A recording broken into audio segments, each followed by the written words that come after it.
अस्सलाम हेलो। वालेकुम। जी अस्सलाम वालेकुम। अस्सलाम वालेकुम जनाब। जी बिस्मिल्लाह, वालेकुम अस्सलाम। भाईजान की हाल है? जी अपना नाम दसो भाईजान, मैं ठीक हाँ। मैं जनाब, मेरा नाम ही मोहम्मद बूटा है। कितों गल कर रहे हैं? एक्चुअली शौकत टाउन जो गांधी रोड से। जी बूटा जी बिस्मिल्लाह, की फरमाओगे? जो कहो वो बात फरमा देने जनाब। ਤੁਸੀਂ प्रोग्राम सुन रहे हो हाँ जी। ਤੇ ਫਿਰ ਕੀ ਫਰਮਾਣਾ ਚਾਹੋਗੇ? प्रोग्राम ਦੇ मुताबिक ही गल करोगे ना?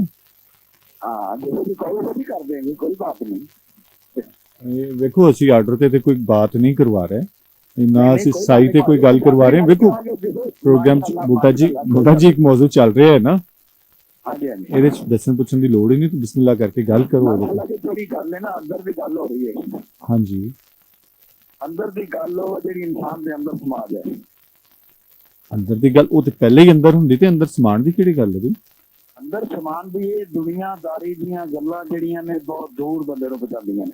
ਚਲੋ ਇਹ ਹੁਣ ਫਲਸਫਾ ਨਹੀਂ ਐ। ਵੇਖੋ ਬੂਟਾ ਜੀ ਇਹ ਗੱਲ ਤੇ ਉਹਦੇ ਨਾਲ ਜੁੜਤ ਹੀ ਨਹੀਂ ਖਾਂਦੀ ਜਿਹੜੀ ਤੁਸੀਂ ਕਰ ਰਹੇ ਹੋ। ਨਹੀਂ ਜੀ, ਦੁਨਿਆਵੀ ਤੇ ਅੰਦਰ ਦੀ ਗੱਲ ਉਹ ਹੁੰਦੀ। ਮੈਂ ਥੋੜਾ ਜਿਹਾ ਜਨਾਬ ਅਗਰ ਇਜਾਜ਼ਤ ਹੋਵੇ ਤੇ ਮੈਂ ਥੋੜੀ ਦੱਸ ਦਿਆਂ।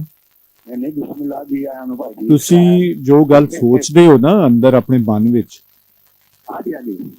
ਉਹ ਅੰਦਰ ਦੀ ਗੱਲ ਹੈ ਜਿਹਦੇ ਨਾਲ ਤੁਸੀਂ ਆਪਣੇ ਆਪ ਨਾਲ ਗੱਲਾਂ ਕਰਦੇ ਹੋ, ਆਪਣੇ ਆਪ ਨਾਲ ਸਲਾਹੀਂ ਪੈਂਦੇ ਹੋ, ਠੀਕ ਹੋ ਗਿਆ। ਉਹ ਅੰਦਰ ਦੀ ਗੱਲ ਹੈ।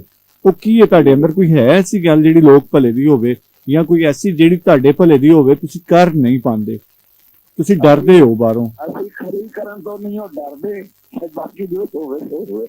ਅੱਛਾ, ਵਾਹ ਵਾਹ ਵਾਹ, ਤੁਸੀਂ ਬੜੇ ਗੁਣੀ ਬੰਦੇ ਹੋ। ਕਰ ਦੇਣੀ ਭਾਵੇਂ 100 ਬੰਦਾ ਹੋਵੇ ਤੇ ਭਾਵੇਂ 5 ਹੋਵੇ। ਨਹੀਂ ਉਹ ਵੇਖੋ ਪਤਾ ਲੱਗ ਰਿਹਾ ਮਾਸ਼ਾਅੱਲਾ ਤੁਹਾਡੀ ਗੁਫ਼ਤਗੂ ਤੋਂ, ਇਸ ਕਦਰ ਕਮਾਲ ਤੁਸੀਂ ਗੱਲ ਕਰ ਰਹੇ ਹੋ ਕਿ ਉਹਦੇ ਤੋਂ ਹੀ ਪਤਾ ਲੱਗ ਰਿਹਾ ਕਿ ਤੁਸੀਂ ਵਾਕਈ ਨਹੀਂ ਡਰਦੇ ਕੋਈ ਗੱਲ ਕਰਨ ਤੋਂ।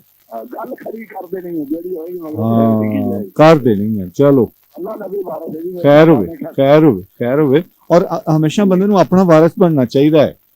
ਹਾਂਜੀ, ਜਿੰਨਾ ਚਿਰ ਤੁਸੀਂ ਆਪਣੇ ਵਾਰਿਸ ਆਪ ਨਹੀਂ ਬਣਦੇ, ਤੁਹਾਡਾ ਕੋਈ ਵਾਰਿਸ ਨਹੀਂ ਬਣਦਾ। ਕੋਈ ਵਾਰਸ ਨਹੀਂ ਬਿਲਕੁਲ। ਚਲੋ ਖੈਰ ਹੋਵੇ, ਅੰਦਰ ਦੀ ਗੱਲ ਸੀ ਜਿਹੜੀ ਮੈਂ ਕਰ ਦਿੱਤੀ ਹੈ, ਇਹਨੂੰ ਜ਼ਰਾ ਗੌਰ ਨਾਲ ਸੋਚ ਲਿਆ ਜੇ। ਠੀਕ ਹੈ, ਠੀਕ ਹੋ ਗਿਆ। ਬਹੁਤ ਮਿਹਰਬਾਨੀ, शुक्रिया।